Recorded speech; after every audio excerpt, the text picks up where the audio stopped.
If you're a fan of the HBO drama Succession, you know how challenging and entertaining the story of the Roy family is. They own a huge media empire, but they also have a lot of family drama, betrayal, rivalry, and power struggles. The show won many awards and captivated millions of viewers, but it also breaks one of the long-standing taboos in family business, talking about family business succession. And the show brings succession planning and the challenges of family business succession firmly into the limelight. But unlike Succession, which is fiction, real family businesses have to deal with the reality of passing the torch to the next generation. It's not easy, and many family businesses fail to plan ahead for succession. Some studies say that only half of all family businesses actually have a succession plan in place.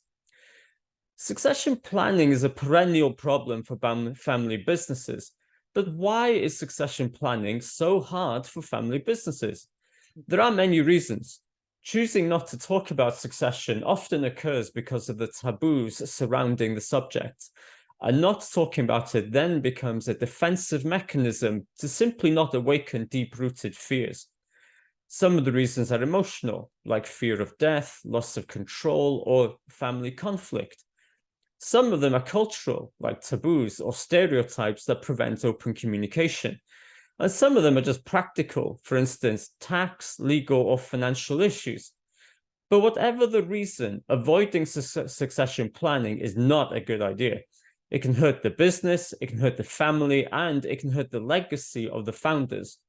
So preserving cherished family traditions and relationships is just as important as preserving the wealth of the family when it's time for succession. That's why at familybusiness.org, we have a wealth of articles offering timeless advice on family business succession and succession planning. We have many articles that can guide you through the process of succession planning from start to finish.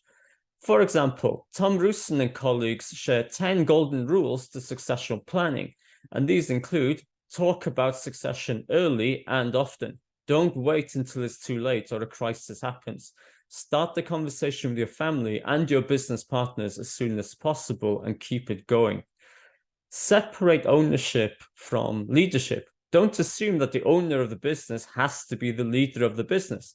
Think about who has the skills, the vision, the passion to run the business, and who has the best interests of the business at heart.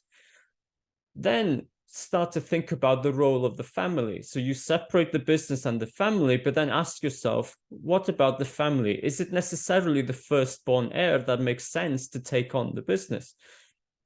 And get professional help. Don't try to do everything by yourself. Seek advice from lawyers, accountants, and consultants and other experts who can help you with the technical and legal aspects of succession planning. They can also help you avoid common pitfalls and mistakes. And Eisenberg gives perhaps the most important rule of all after you decide who will take over the business. Let them do it. Don't interfere, don't micromanage, and don't second guess. Trust your successors and let them learn from their own experience. Support them, but don't control them. The senior generation needs to let the next generation make some mistakes and learn from them and do things differently. And sometimes that is challenging. So we hope you found our articles on familybusiness.org helpful and informative. And don't let your family business lose sight of succession. Plan ahead, communicate well, and make succession a success.